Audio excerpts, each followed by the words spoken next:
Ya, shalom. Ya, Bapak, Ibu, dan saudara sekalian, terima kasih untuk teman-teman PAW yang sudah mengiringi dan memimpin kita dalam puji-pujian. Hari ini kita masuk di dalam subtema yang baru. Kalau kemarin kita bicara tentang kesatuan adalah berkat, gitu ya. Jadi kesatuan itu pemberian dari Tuhan, berkat dari Tuhan, ya. Kita nggak bisa mengira, kita nggak bisa menyangka, tapi tiba-tiba dapat berkat, gitu ya. Ya, kemarin saya simpulkan berkat ada 3, yaitu berkat adalah upah. Ya, kalau kita bekerja pasti dapat upah, gitu ya. Yang kedua, berkat itu bicara tentang kasih karunia. Kita nggak ngapa-ngapain dapat berkat, itu juga merupakan berkat Tuhan, ya. Dan salah satunya yang saya bahas adalah berkat karena orang tua kita, karena nenek moyang kita hidup benar, maka kita yang ketiban berkat. Sebetulnya kita nggak layak, sebetulnya Tuhan sudah empet sama kita, tapi Tuhan tetap berkati kita karena Tuhan melihat orang tua kita, Tuhan melihat kakek nenek kita, dan seterusnya. Dan yang ketiga, saya juga bicara tentang berkat juga bisa jadi sebuah hukuman. Karena kita minta terus ngeyel, dikasih tahu ngeyel, tetap minta, Tuhan tetap kasih. Tapi Tuhan memberinya dalam bentuk hukuman, ya. Karena waktu itu juga Lukas 18 menulis bahwa ada hakim yang lalim, ya. Hakim yang lalim ini didatengin janda tiap hari menuntut kasusnya diproses, gitu ya. Padahal ini hakimnya nggak jelas, ini hakimnya jahat terus di Alkitab, hakimnya ini lalim. Tapi yang menarik adalah hakimnya kupingnya terlalu berisik, gitu ya, mendengerin permintaannya janda ini. Kemudian hakim ini bilang, ya udahlah, diiyain aja apa yang dia minta, ya. Dan kemudian ini yang kemudian Tuhan Yesus kutip sebagai satu perumpamaan bahwa kalau kita minta pasti Tuhan kasih. Cuman masalahnya hati-hati. Kalau Tuhan sudah bilang jangan, kita tetap ngeyel, kita tetap ngotot minta, ya tetap Tuhan kasih berkat. Tapi berkat itu tidak jadi berkat, malah jadi kutuk, ya. Jadi hukuman. Nah, sekarang kita berbicara tentang bersatu menjadi berkat. Saya buka-buka untuk persiapan. Saya yakin dan percaya bicara tentang bersatu itu kayaknya sudah jelas lah, ya. Nggak cuma di dalam gereja, di luar gereja pun pasti semua orang percaya dan mengamini bahwa yang namanya bersatu itu kuat. Bersatu itu banyak positifnya daripada negatifnya. Makanya Indonesia pun menyerukan ayo kita bersatu. Gak pernah ada orang yang ayo kita bercerai-berai, gak mungkin, ya.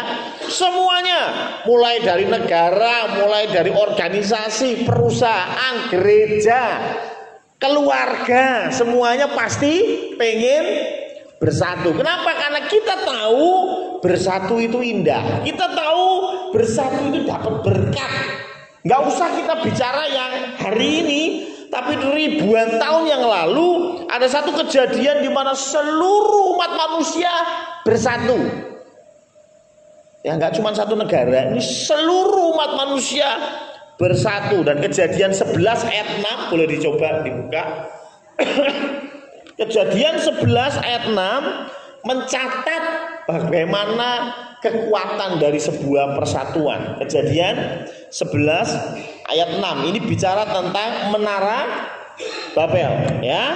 Dan ia berfirman, dan Tuhan berfirman, dan Allah berfirman, mereka ini, orang-orang ini, seluruh dunia ini satu bangsa dengan satu bahasa untuk semuanya. Ini barulah permulaan usaha mereka. Mulai dari sekarang, apapun juga yang mereka rencanakan, tidak ada yang tidak akan dapat terlaksana. Ini kekuatan dari kesatuan. Seluruh umat manusia pada waktu itu, sebelum zamannya Ini sesudah zamannya Nuh ya. Jadi sesudah zamannya Nuh, anak-anak cucu-cucunya Nuh ini kemudian berkumpul. Kenapa? Mereka semua dalam satu bangsa, satu bahasa. Dan Tuhan bilang, apapun yang mereka rencanakan pasti terjadi. Kan gitu ya, kurang lebih bahasanya ya. Bayangin ya, mau merencanakan apa pasti bisa. Dan saya lihat bahwa manusia itu luar biasa. Apa yang jadi imajinasi kita banyak yang kemudian sudah terjadi. Kalau saya lihat video zaman dulu gitu ya, kalau masih ingat Star Trek masih ingat ya? Star Trek itu kan menarik ya. Mereka pakainya peralatan-peralatan yang menurut film pada waktu itu masa depan. Lihat di monitor ada lawan bicaranya, terus bisa ngobrol gitu ya. Ada monitor terus ngobrol. Halo, apa kabar? Gimana ini kapten dari ya? Sekarang bisa terjadi? Bisa ya. Dulu itu cuma di film. Kita mikir wah canggih sekali. Sekarang semua orang bisa lakukan itu. Ya pakai WhatsApp ya. Tinggal video call selesai, betul ya. Banyak sekali kejadian-kejadian atau gambaran-gambaran rencana-rencana manusia zaman dulu yang kemudian hari ini kita bisa melihat itu semua sudah terjadi. Dan kalau Bapak Ibu lihat dalam segi sejarah, itu banyak perkembangan manusia begitu pesat itu setelah Perang Dunia Kedua. Ya, tahun 1940-an, 1950-an itu teknologi begitu pesat. Ya, komputer pertama itu tahun 70-an. Ya, kurang lebih 50 tahun yang lalu itu komputer pertama, dan sekarang kita melihat komputer di mana-mana. Ya, handphone pertama ya tahun 80-an masih segede gaban, ya baterainya sebesar aki ya. Tapi sekarang semua orang sudah pakai handphone ya. Tidak terlalu lama, 30-40 tahun teknologi begitu pesat. Ya kenapa? Karena ada perdamaian, karena ada kesatuan. Coba kalau perang terus baru bangun pabriknya dibongkar, ya toh? Bangun lagi mulai awal, dibongkar lagi, ya toh? Tapi karena ada kedamaian, ada kesatuan, maka semua bisa terjadi. Makanya rakyat atau masyarakat atau manusia pada umumnya semua percaya dan memimpikan yang namanya kesatuan. Makanya ada yang namanya PBB. PBB itu bahasa Indonesia. Bahasa Inggrisnya apa ya? UN. Apa gue? United Nation. Persatuan bangsa-bangsa, gitu ya. PBB. Berarti pengennya apa? Bersatu. Ya. Gitu. Jadi tetap semua sudah paham bahwa bersatu itu adalah sebuah kekuatan. Bersatu itu luar biasa. Bahkan setan juga tahu hal ini. Setan itu bersatu atau tercerai berai sih? Pak Selamat, setan itu bersatu atau tercerai berai? Bersatu. Oh, ahlinya ya ngomong ya. Oke, kita lihat di dalam Matius 12 ayat 22 sampai 26. Nah, ini ceritanya. Matius 12 ya, Matius 12 ayat yang ke-22 sampai 26. Ini ceritanya adalah Tuhan Yesus menyembuhkan atau mengusir setan ya, orang yang kerasukan setan disembuhkan. Saya bacakan ya. Kemudian dibawalah kepada Yesus seorang yang kerasukan setan. Orang itu buta dan bisu. Lalu Yesus menyembuhkannya sehingga si bisu itu berkata-kata dan melihat. Maka takjublah sekali orang banyak itu, katanya, ia ini agaknya anak Daud. Tetapi ketika orang Farisi mendengarnya, mereka berkata, dengan Beelzebul, penghulu setan, ia mengusir setan. Jadi Tuhan Yesus dituduh mengusir setan dengan kuasa penghulu setan, pentolangnya setan, namanya Beelzebul. Tetapi Yesus mengetahui pikiran mereka, lalu berkata kepada mereka, Setiap kerajaan yang terpecah-pecah pasti binasa, dan setiap kota atau rumah tangga yang terpecah-pecah tidak dapat bertahan. Demikianlah juga kalau iblis mengusir iblis, ia pun terbagi-bagi dan melawan dirinya sendiri. Bagaimanakah kerajaannya dapat bertahan? Maksudnya Tuhan Yesus, kalau saya ngusir pakai kuasanya penghulu setan, berarti kerajaan setan itu terpecah-pecah. Gak mungkin. Artinya apa? Kerajaan setan itu bersatu. Bayangin, setan aja bersatu. Ya, jadi kalau kita tidak bersatu, kita lebih buruk dari ya. Ya, karena apa? Karena memang firman Tuhan bilang begitu. Kalau yang namanya setan itu mengusir setan, setan mengusir sesamanya, maka kerajaannya terpecah-pecah. Oh gitu ya, berarti kalau orang yang bisa mengusir setan, pasti kekuatannya atau kuasanya dari Tuhan. Belum tentu. Di dunia ini ada namanya mengusir dan ada yang merayu. Ya, saya punya teman, kakeknya itu susah mati. Ya, waktu itu teman saya SMA. Ya, teman saya SMA dan kakeknya dia tuh mati susah karena ada pegangan. Ya, zaman dulu, orang zaman dulu ini masih bawa pegangan gitu ya. Mbuh keris, mbuh apa aku lali. Tapi teman saya cerita bagaimana setiap hari dia itu dikerjain sama yang namanya dukun. Ya mungkin bukan dukun yang ngerjain, setannya yang ngerjain gitu ya.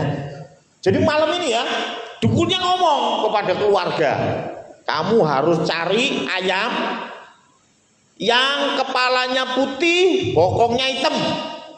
Wah, kalau bokongnya hitam banyak, nggak cuma ayam ya.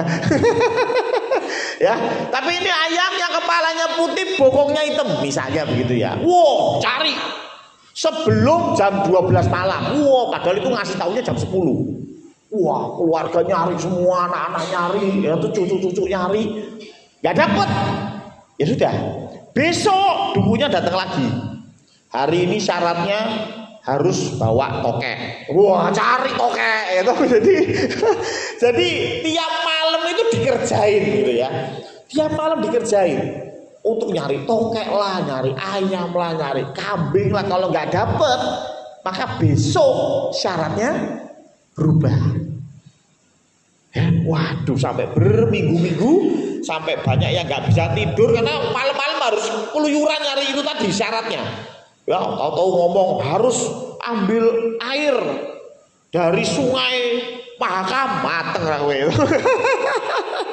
Ya, namanya anak-anak, cucu-cucu semuanya berusaha mendapatkan itu, tapi waktunya nggak keburu.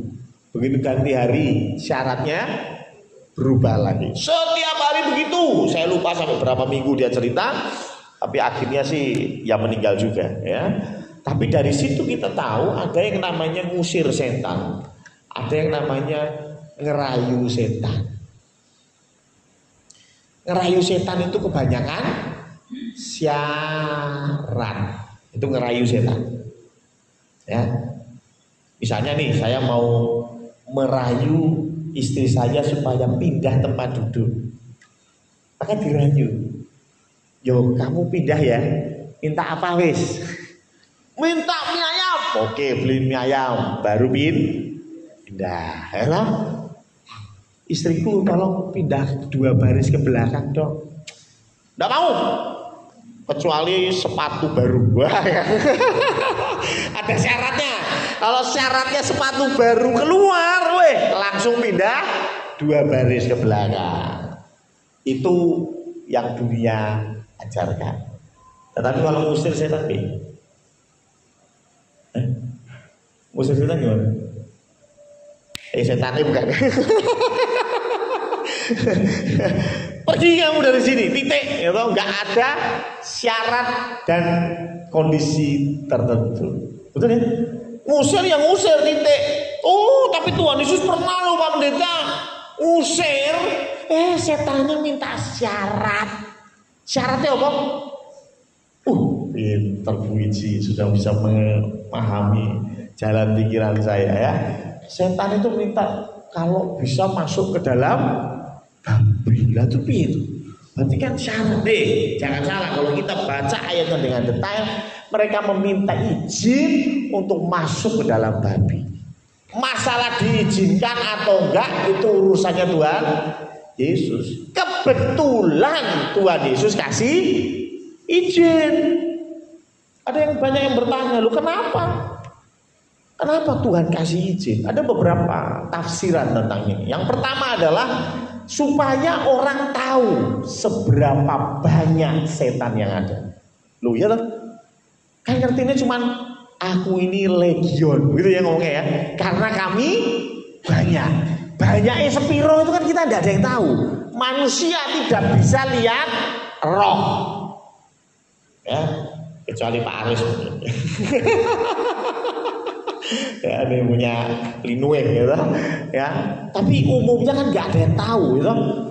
Tuhan ngertinya pokoknya ada orang kerasukan titik gitu. Masalah berapa banyak nggak tahu. Tapi begitu Tuhan izinkan setan masuk ke babi, berapa babi Bu Iji? 2.000 babi. Harga babi berapa? Tante kira? Oh nggak tahu ya, nggak tahu ya. Ini bagian belehnya dia ya. Ya, 2.000 babi, bayangin ya. Jadi dari situ orang bisa melihat berapa banyak setan yang diusir dari babinya itu. Ternyata banyak sekali. Satu itu. Yang kedua, Tuhan mau tunjukkan untuk menyelamatkan satu orang ini.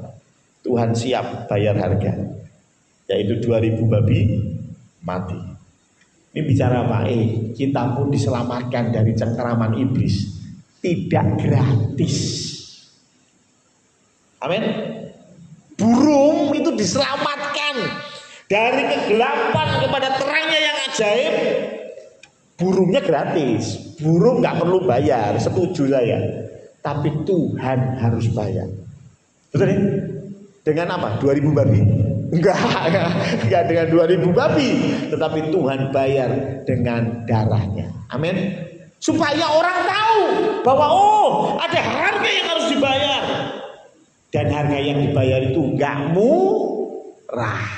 Harga yang dibayar itu mahal. Maka dari itu pergunakan tubuhmu untuk memuliakan Tuhan. Kenapa? Kamu sudah dibayar, harganya sudah lunas dibayar. Jadi permuliakan Tuhan dengan tubuh. Ya. Jadi kalau bicara tentang kesatuan, sekali lagi, setan saja ngerti.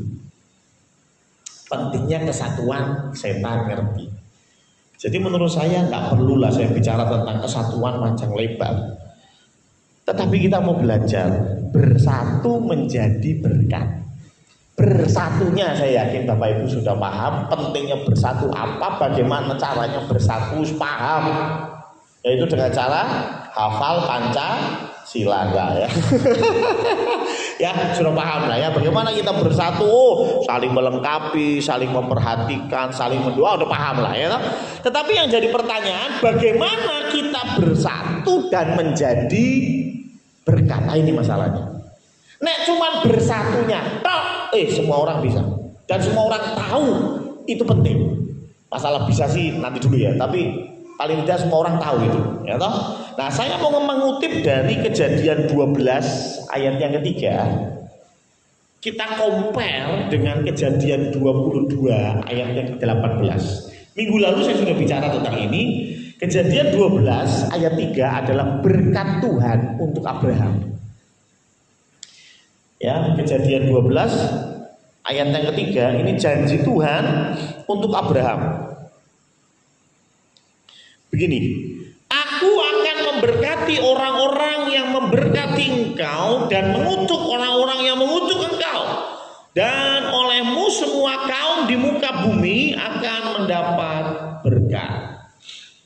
Jadi ini adalah berkat Tuhan untuk Abraham. Tapi kalau kita perhatikan dengan baik, ini berkat untuk pribadi Abraham.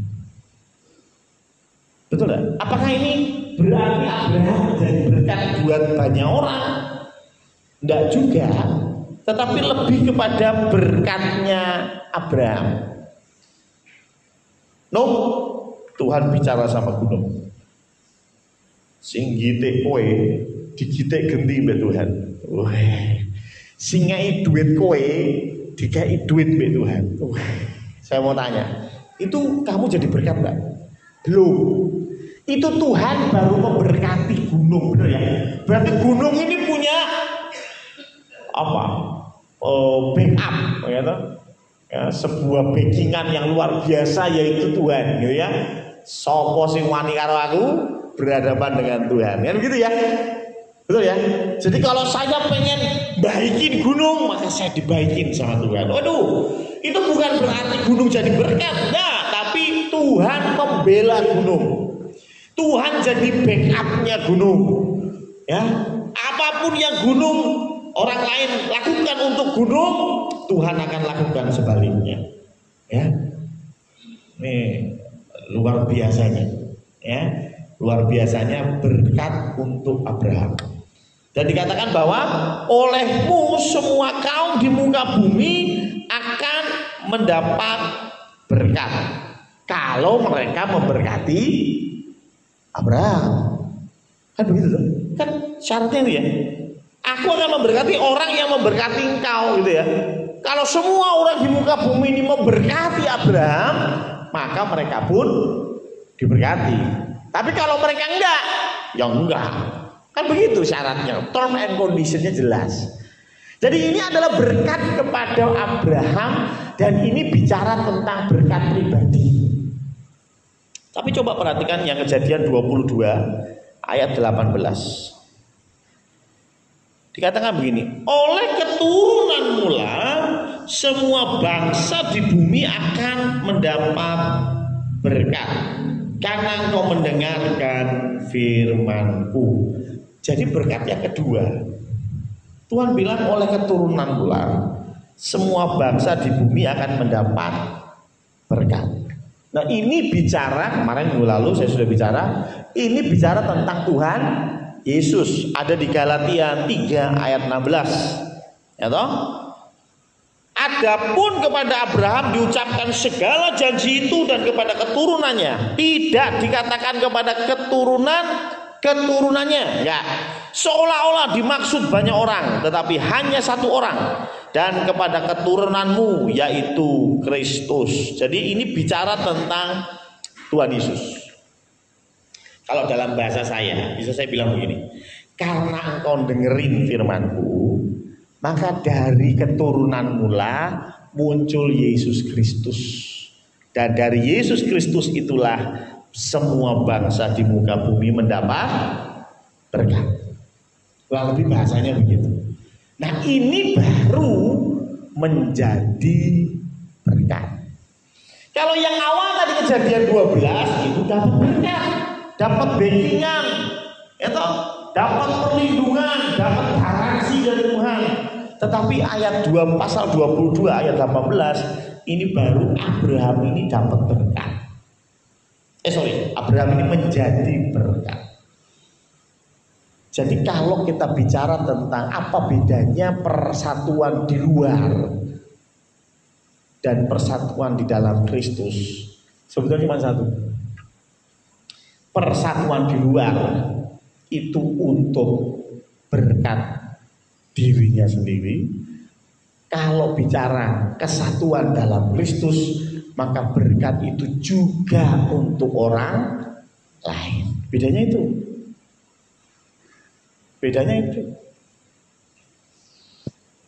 Saya pernah mendengar teori-teori macam-macam lah. Ya saya bilang teori karena saya nggak tahu juga benar atau salah, karena saya juga mungkin belum lahir pada waktu itu. Ya. Jadi Bapak Ibu mungkin yang seumuran saya atau lebih tua dari saya pasti tahu yang namanya Perang Teluk sekitar tahun 90-an, 90 awal ya. Jadi gunung, Tante Iren, ya Slamet, Nia belum lahir ya. Ya kalau nggak salah Perang Teluk itu 89 sampai 91 atau 92 ya. Nah Perang Teluk itu antara Irak dengan Iran ya. Dan sampai sekarang, sampai hari ini Irak dan Iran itu gegeran terus. Ada satu teori yang kemudian menarik gitu ya, menarik. Jadi begini, kenapa Irak dan Iran itu bisa berperang? Ya, jadi Irak dan Iran itu penghasil minyak. Kalau Bapak Ibu tahu, minyak itu ada di dalam bumi.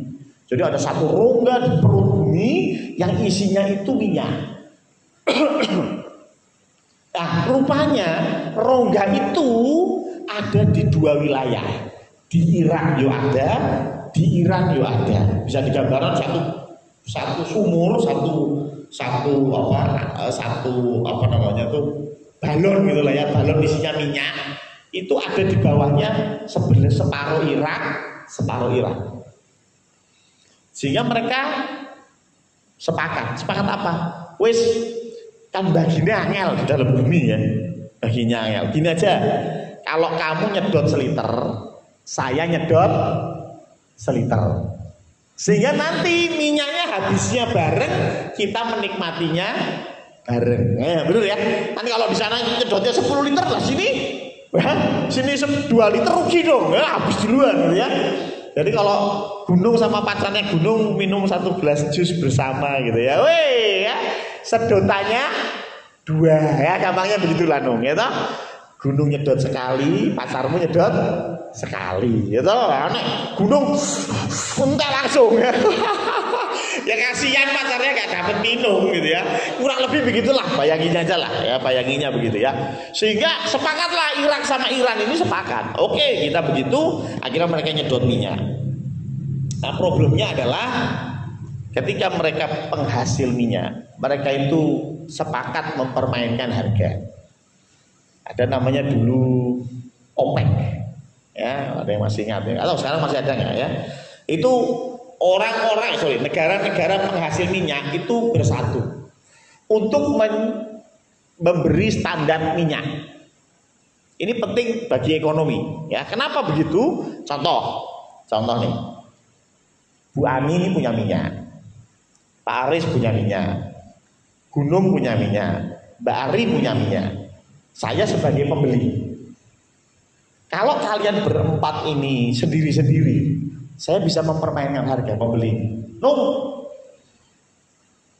tak beli minyakmu berapa? Terus Gunung bilang 2.000 om, 2.000. Mbak Ari jual 1.900 loh.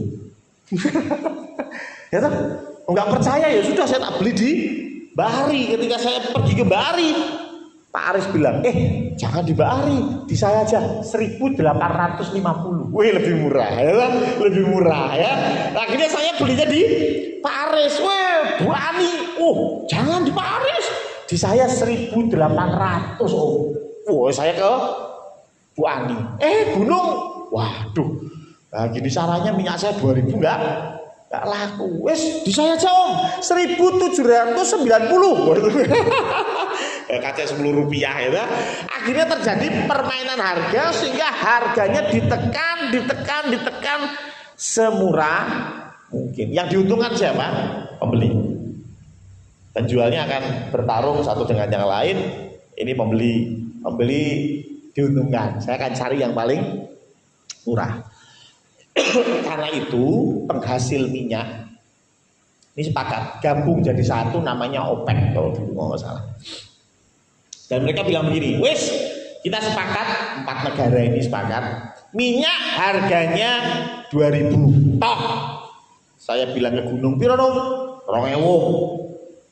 Gak bisa kurang, gak bisa. Saya ke Mbak Ari 2.000. Saya ke Pak Aris 2.000. Saya ke Bu Ani 2.000. Saya butuh minyak. Mau nggak mau, kira-kira saya beli nggak? Harga berapa? 2.000. Tak beli 2.000, selesai. Yang diuntungkan siapa? Penjual. Paham ya? Penjual yang diuntungkan, pembeli kita nggak bisa nawar. Kita nggak bisa nawar. Nah, pembelinya dalam hal ini namanya Mama Rika. Amerika. Nah, Amerika pusing ini. Harga minyak ditetapkan sama negara-negara penghasil minyak. Kita nggak bisa dapat minyak murah. Terus gimana? Tahu nggak? Irak sama Iran itu punya sumur minyak yang sama. Yang tadi saya bilang. Mulailah bikin isu. Nggak tahu siapa duluan yang termakan isu, tapi salah satu dimakan isu begini. Misalnya nih Irak dulu ya. Ada orang yang disuruh sama Amerika bilang ke Iran, Rak, kamu tahu nggak Rak? Iran itu nyedotnya lebih banyak dari kamu. Yang bener, bener. Serius. Beneran itu coba aja lihat. Mereka tuh nyedotnya lebih banyak. Kamu nyedot berapa? Seliter. Sana 1,2 liter. Rugi kamu. Termakanlah isu Irak nggak mau kalah. Nek ngono corone, aku tak nyedot 1,5 liter. Irak nyedot 1,5 liter. Tinggal yang ngoporin tadi Mama Rika jalan ke Iran. Tak ceritanya opo. Halo, aku seko Irak. Irak itu ternyata nyedot 1,5 liter loh. Beneran? Betul. Wah ini kan ibu-ibu al gosip gitu ya. Betul. Nggak percaya. Saya punya fotonya. Saya punya. Nggak percaya. Kata sendiri deh. Ketika Iran tahu, ternyata 1,5 liter. Saya nggak mau kalah. Saya dikerjain ini. Saya ditipu nih. Kita sedot 1,7 liter. 1,7 liter disedot. Kira-kira ujungnya apa? Kelahi. Ujungnya berkelahi. Itulah yang disebut perang Irak-Iran. Gue keran Irak dan Iran ini perang. Orang kalau lagi perang butuh apa? Duit kan? Perang itu kosnya besar loh. Satu peluru itu berapa? Masa mau dihitung 20.000, 40.000 ya? Kan yang namanya tentara nggak mungkin disuruh gitu. Yang nyiapin semua negara tetap. Artinya apa? Perlu ditanya. Dari mana Irak dapat duit? Dari mana Iran dapat duit? Ya jual minyak. Nah, cuman masalahnya Amerika kan tahu. Nah ini udah tak kerjain nih. Sehingga Amerika bilang begini, saya nggak butuh minyak nih. Aduh om, tak jual murah deh om. Ya, namanya butuh duit. Tak jual murah deh 1.900 deh. Kan OPEC kan kasih harga 2.000 tadi ya. Terus tak kasih 1.900. Amerika sok-sok yes nggak perlu minyak. Masih banyak stokku. Aduh jangan gitu dong, udah 1.500 deh. Lama-lama harga minyak turun, paling. Harga minyak turun. Yang diuntungkan siapa? Amerika. Tapi Anda tahu nggak, Amerika itu punya cadangan minyak hampir 20% dari seluruh dunia. Cadangan minyak Amerika hampir 20% dari seluruh dunia. Artinya apa? Amerika tuh punya banyak kilang minyak di negaranya sendiri. Punya banyak. Dan terus ngapain ngurusui negara Timur Tengah? Sampai mereka bentrok dan lain sebagainya. Kenapa? Ya sederhana. Ya dia pengennya beli dari yang luar dulu, nanti yang luar sudah habis, baru dia punya cadangan diambil, kan gitu ya. Betul ya? Pada waktu itu banyak yang kemudian mengolok-olok Amerika. Amerika itu kejam. Ya. Dulu waktu itu sampai akhirnya perang Teluk itu kan, kemudian Iran sama Irak itu sama-sama babak belur karena perang. Tapi karena Iran lebih terpuruk, Irak ini mengumpulkan kekuatan terakhir menyerang Iran. Maksudnya podo-podo remuke mending sekalian diserang, Iran dikuasai gitu ya. Irak menyerang Iran, Amerika ikut-ikutan turun menyerang Iran. Kemudian Irak diembargo dan lain sebagainya. Itu ceritanya panjang ya. Tapi intinya di sini kita melihat Amerika kok jahat ya. Amerika kok nakal ya. Amerika kok pakai cara-cara yang licik ya. Betul ya? Kan gitu ya. Dan yang dimaki-maki waktu itu George Bush sebelum Bill Clinton kalau nggak salah ya, atau sesudahnya ya, saya nggak tahu. George Bush ini dikuyok-kuyok di media sosial. Dia orangnya kejam dan sebagainya. Tapi ada satu statement yang menarik. Saya lupa statement dari siapa. Dia bilang begini. Kita selalu menghujat George Bush. Tapi tahukah Anda apa yang dilakukan George Bush? Dia lakukan untuk negaranya, supaya negaranya dapat minyak murah, paham ya? Ya oke, cara dia memang ngawur, cara dia tidak jadi berkat buat orang lain, tapi cara dia memberkati negaranya sendiri, paham ya? Dan saya kasih tahu, ini kejamnya dunia, ya dunia itu begitu. Nggak ada ceritanya rela berkorban untuk orang lain, itu nggak ada. Ya, Indonesia aja yang rela berkorban untuk orang lain, ya toh. Batu baranya diambil, monggo. Ya, aluminiumnya diambil, monggo. Ya, tembaganya diambil, monggo. Itu kebaikan Indonesia, ya toh. Tapi negara lain, pasti marah, pasti marah. Mereka pasti ingin memperkaya dirinya sendiri tanpa memedulikan orang lain. Itu camkan hari ini, dan besok Anda akan lihat apa yang saya katakan benar. Ketika Jokowi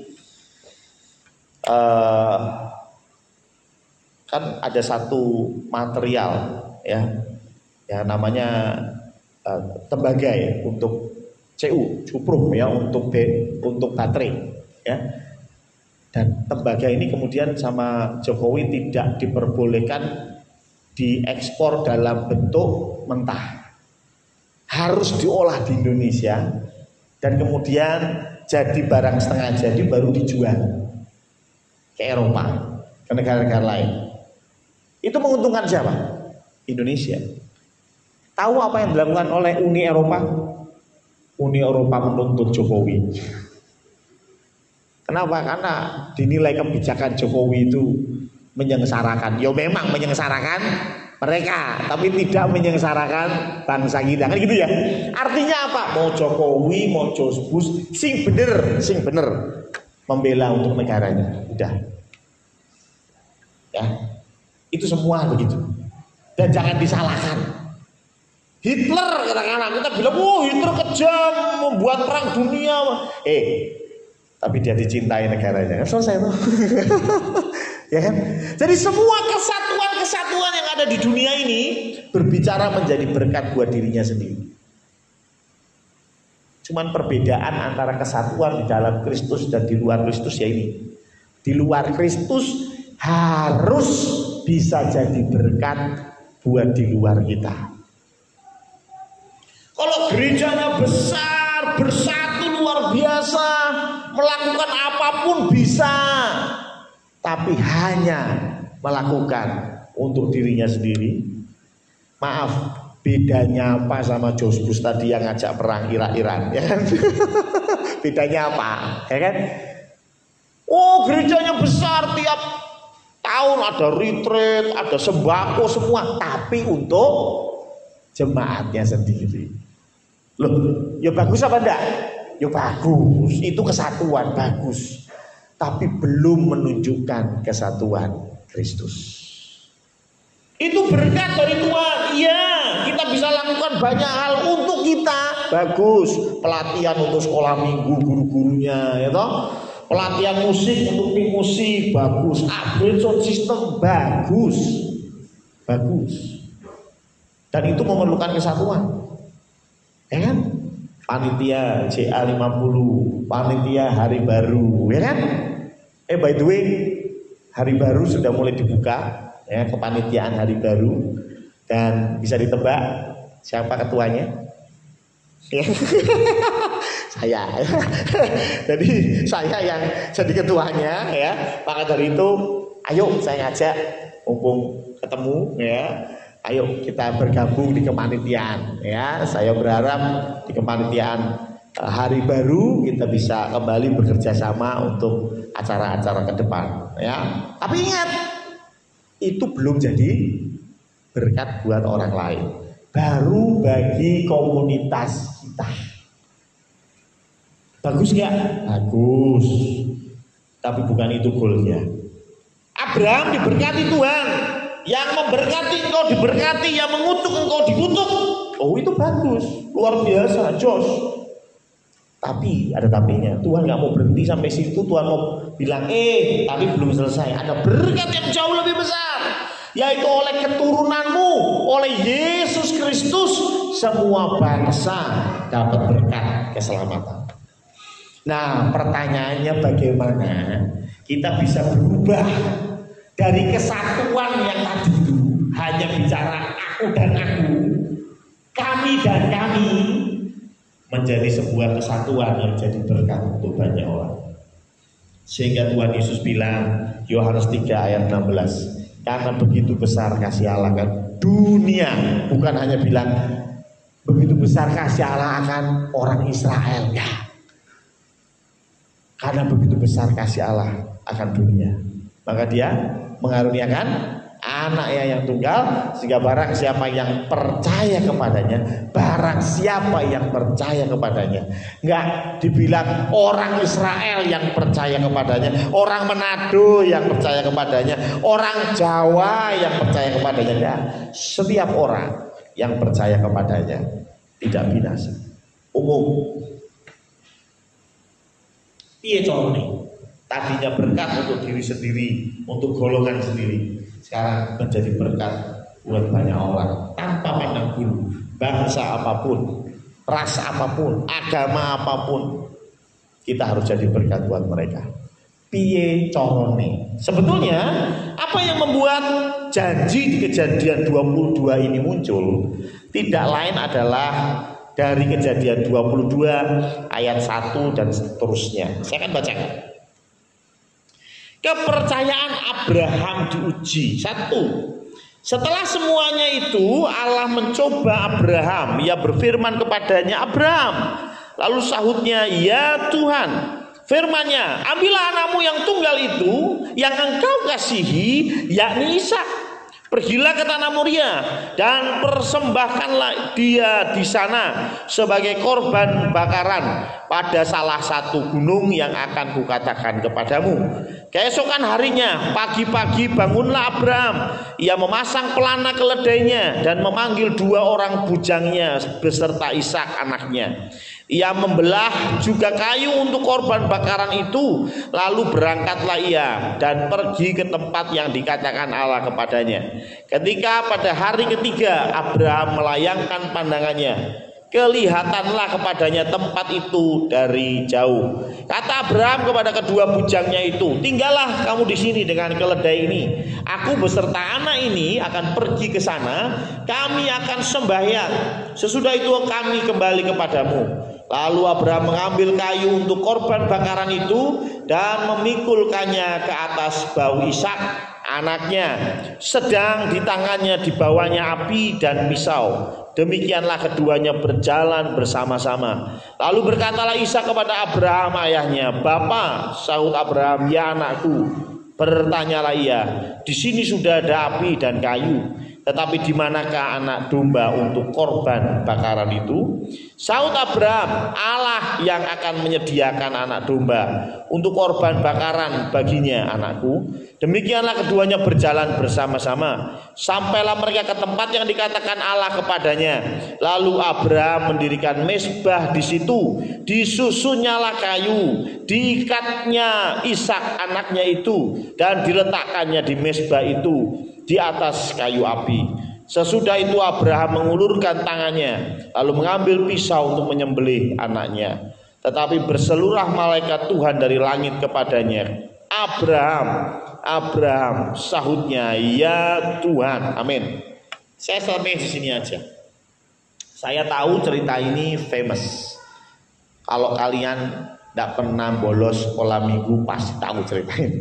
Ya, jadi dari satu kejadian inilah Abraham yang tadinya mendapat berkat untuk dia sendiri, Tuhan menjanjikan Abraham jadi berkat buat banyak orang.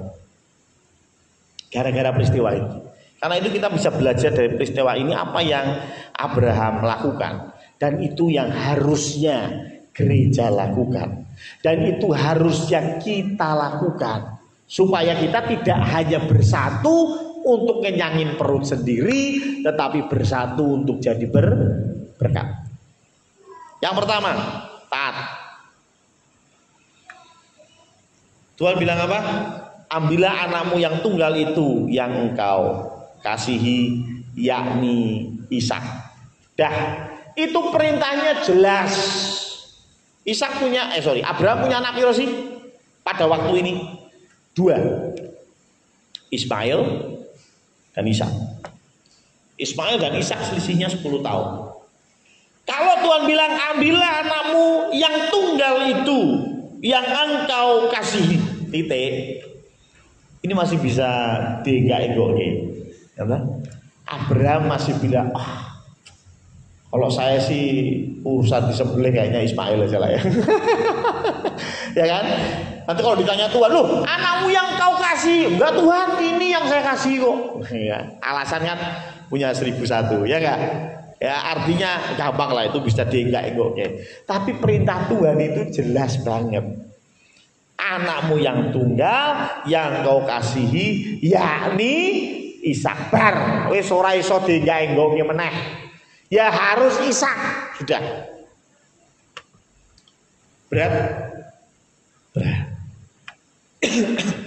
Coba bayangin kalau Mbak Ari tiba-tiba Tuhan bilang, Mbak Ari ambillah anakmu yang nomor 1, karena ada banyak anaknya, yang kau kasih, pasti dikasih ya, yakni gunung. Sembelihlah dia di depan gereja Condrokusumo. Kira-kira piye? Aduh Tuhan, berat ya, berat. Saya yakin gak cuma Mbak Ari, siapapun kita ketika Tuhan memerintahkan hal semacam ini berat. Maka dari itu Tuhan bilang ini ketaatan. Kalau tidak berat, itu bukan taat. Itu memang pengen. Ya, loh, di rumah ada ayam goreng, sana makan. Gunung lalu bangkit dari tempat duduknya, datang ke meja makan dan dia makan ayam goreng. Gunung taat ya, luar biasa. Ya ora taat, ya memang ngeleh gitu. Memang lapar, ibunya bilang, no, di tempat makan ada ayam goreng, makmo. Wah, ya itu bukan taat. Bukan taat. Samuel, ada wanita di Motoling, lamarlah dia, jadikanlah dia istrimu. Tak ada.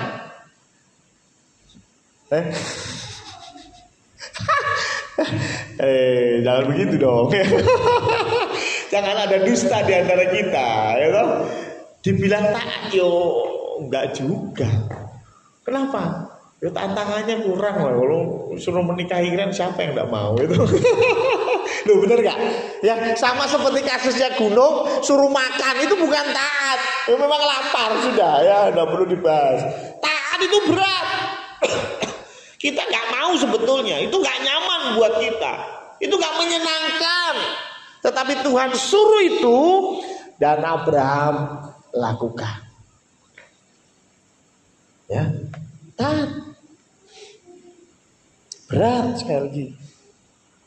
Ketika kita bergumul dalam kondisi ekonomi yang semakin memprihatinkan, ya di berita-berita pun, ya memang ekonomi Indonesia daya beli masyarakat ini turun. Ya. Ini saya bicara secara umum ya, nggak cuma orang Kristen ya, semua juga dapat kondisi yang sama gitu ya. Tapi Tuhan minta kita tetap berkontribusi untuk pekerjaan Tuhan. Berat kan? Ya berat. Ya jujur saja, saya pun mengalami. Jangan dikira, Pak Pendeta nggak ngalami. Ya ngalami, gitu. Pas lagi ekonomi tidak baik-baik saja, ketempatan KPK. Loh, jangan salah loh ya. Ketempatan KPK itu berat loh. Jujur kalau buat saya berat, ya. Paling enggak 500.000 lebih gitu ya. Loh bener kan? Kita jujur aja lah ya. Ketempatan KPK 30 orang datang kita harus jamu. Gak cukup 500.000. Ya, coba ibu-ibu itu mau masak sendiri pun gak cukup, yakin saya. Ya kan? Berat. Nah, cuman ketempatan KPK ya apa terusan? Apakah kita bilang Tuhan, jangan dulu ya Tuhan, ya yang lain dulu lah ya, yang ketempatan KPK yang lain dulu. Ini masih ekonomi masih sulit Tuhan. Ya, kapan kita belajar taat? Berat tak? Berat. Jadi kalau jenengan bilang aduh ya podo, aku pun naik ketempatan KPK ya cajan berat. Ya berat loh, jujur. Makanya saya begitu menghormati dan menghargai Bapak Ibu yang ketempatan KPK. Ya.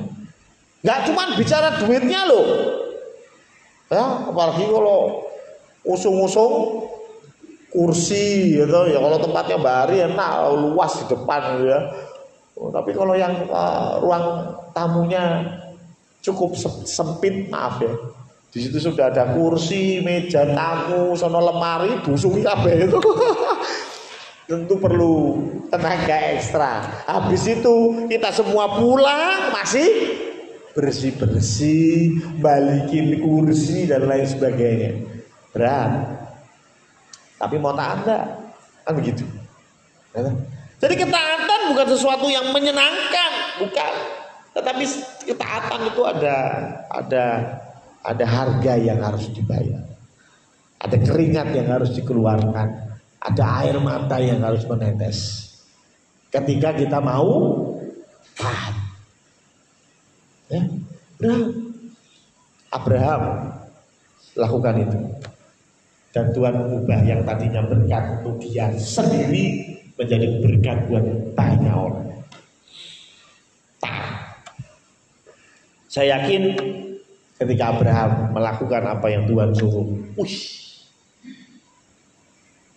seperti Mbak Ari tadi bilang, orang iso bayangke, gitu. Aduh gimana coba? Ya, ini Mbak Ari kalau dalam posisi gunung yang mau disembelih aja tidak mau. Tidak bisa membayangkan, apalagi kalau itu anak tunggal. Aduh, ngeri sekali. Ya, ngeri sekali. Tapi yang menarik, yang kedua adalah kenapa kok Abraham pindah dari berkat pribadi menjadi berkat buat banyak orang? Di situ Tuhan mengajarkan perasaannya Tuhan kepada Abraham. Ketika Abraham mau menyembelih Ishak, sebetulnya itu perasaan Bapa di surga ketika melihat Yesus Kristus mati di kayu salib. Kadang-kadang kita memang harus mengalaminya supaya kita bisa mengerti rasanya. Ya. Makanya kadang-kadang saya heran kenapa kok pendeta itu hampir mungkin 50% itu biasanya backgroundnya tuh anak nakal. Kecuali saya. Ya, jadi pendeta itu kebanyakan itu backgroundnya anak nakal gitu ya. Preman yang bertobat, gitu, seorang pembunuh yang bertobat. Paulus pembunuh yang bertobat, gitu. Preman juga dia ya, bertobat. Kok banyak pendeta begitu? Kenapa? Dia sudah pernah mengalami perasaan kita ketika kita berdosa. Lah itu.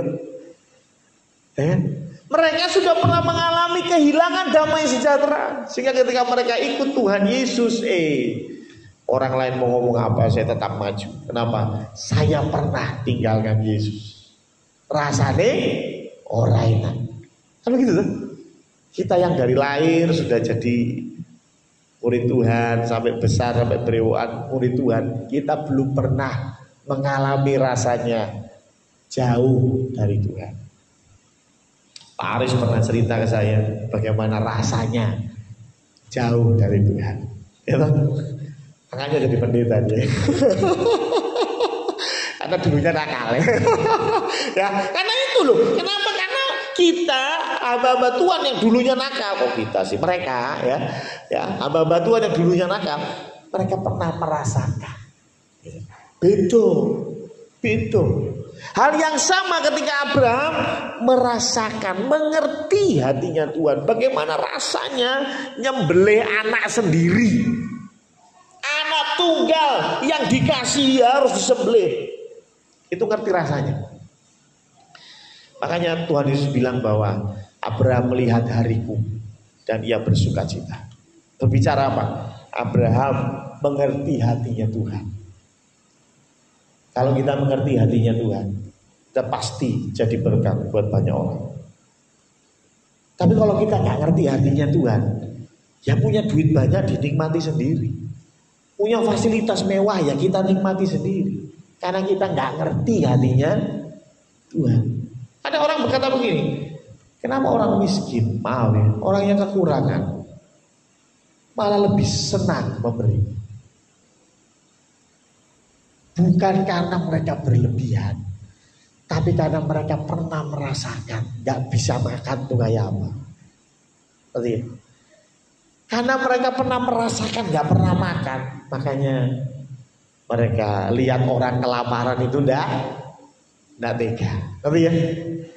Tapi kalau yang dari lahir sudah ASEAN, kemana-mana naik mobil, nggak pernah merasakan kelaparan, sehingga ketika melihat orang yang kelaparan, biarin, terserah dia. Kenapa? Nggak pernah merasakan. Tuhan bawa Abraham supaya mengerti hatinya Tuhan, perasaannya Tuhan. Kita pun sebagai komunitas yang saya yakin bersatu harus melalui ini. Kita harus mengerti hatinya Tuhan supaya kita bisa menjadi berkat buat orang lain. Dan yang ketiga, yang terakhir, imannya Abraham. Kalau kita bicara imannya Abraham, kita berpikir bahwa Abraham itu imannya bahkan bisa ngatur Tuhan. Loh, kok bisa? Coba kita lihat di dalam ayat yang ke-7, Kejadian 22 ya. Lalu berkatalah Ishak kepada Abraham ayahnya, "Bapa," sahut Abraham, "Ya anakku." Bertanyalah ia, "Di sini sudah ada api dan kayu, tetapi di manakah anak domba untuk korban bakaran itu?" Ishak nanya, "Ini kambing yang mau disembelih, domba yang mau disembelih itu yang mana?" Lalu jawabnya Abraham menarik, "Allah yang akan menyediakan anak domba untuk korban bakaran baginya, anakku." Kita tahu ceritanya bahwa apa yang dikatakan Abraham kejadian, betul ya? Kan betul, Allah yang menyediakan anak domba itu, betul. Apakah berarti apa yang jadi iman Abraham itu terjadi? Iman Abraham mengatakan bahwa Allah yang akan menyediakan, dan betul Allah yang menyediakan. Apakah gara-gara imannya itu maka Allah menyediakan? Pertanyaannya itu. Ternyata bukan. Jawaban Abraham ini, jawaban maaf ya, sing penting Ishak ora kakean takon. Yang penting Ishak nggak banyak tanya. Nah, saya lupa di sini ada orang Katolik. Yang penting Ishak nggak banyak tanya. Wis lah, tenang saja, Tuhan akan menyediakan. Wis, jawaban paling gampang itu dong, ya kan? Ya enggak? Ya, ketika ibu-ibu jalan ke kubur Yesus dan bilang, "Aduh, itu ada batu besar, gimana? Siapa yang akan menggulingkan?" Jawaban paling gampang apa? Tuhan akan sediakan. Betul? Ketika gunung bilang ke mamanya, "Mah, Pak, ini perlu uang ini buat bayar kuliah." Aduh, gak ada duit. Bapak Ibu enggak punya uang ya? Enggak punya. Terus gimana? Jawaban paling gampang piye, Mbak Ari? Tuhan sediakan. Terus berdoa saja. Betul ya? Ini ada anaknya Pak Gembala juga ya. Kalau dulu minta macam-macam, papamu bilang apa? Berdoa saja. Tadi Tuhan yang beri. Itu kan jawaban paling gampang. Ya daripada jelasin kan nyambungnya panjang lebar. Berdoa, Tuhan sediakan. Ya memang Tuhan sediakan betul, tapi apakah sebetulnya iman Abraham begitu? Ternyata enggak loh. Coba kita lihat Ibrani 11 ayat 17 sampai 19. Sebetulnya ini yang ada di dalam pikiran Abraham. Ibrani 11 ayat 17 sampai 19. Karena iman, maka Abraham tatkala ia dicobai mempersembahkan Ishak. Nah, ini kan ceritanya tadi ya. Ia yang telah menerima janji itu rela mempersembahkan anaknya yang tunggal. Walaupun kepadanya telah dikatakan keturunan yang berasal dari Ishaklah yang akan disebut keturunanmu. Jadi Abraham itu bahkan mau mempersembahkan Ishak. Padahal janji Tuhan, Ishak ini yang akan jadi bangsa yang besar.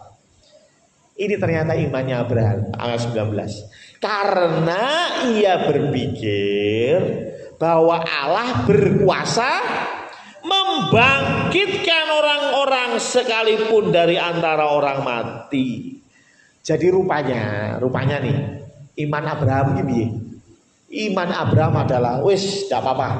Kalaupun Ishak tak sembelih, kalaupun Ishak mati, saya punya iman bahwa Allah berkuasa membangkitkan orang-orang sekalipun dari antara orang mati. Ini sebetulnya imannya Abraham ini.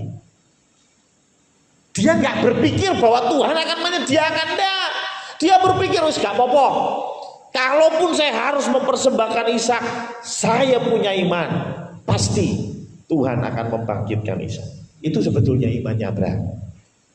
Tapi kita tahu ceritanya bahwa apa yang jadi iman Abraham tidak terjadi. Yang terjadi malah Tuhan menyediakan domba pengganti Ishak. Apa yang kita belajar dari sini? Iman yang ketiga tadi. Pertama taat, kedua mengerti hatinya Tuhan, yang ketiga iman. Iman di sini bicara tidak semua yang kita imani harus terjadi.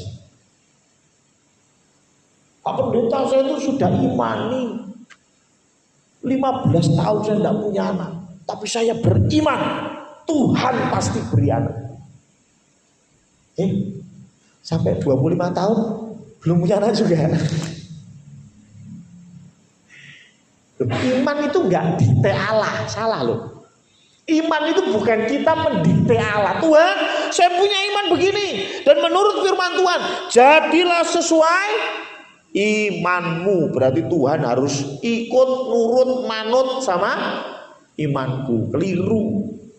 Iman itu adalah ketika kita menerima apapun keputusan Tuhan, karena kita tahu bahwa apapun keputusan Tuhan pasti yang terbaik. Itu iman.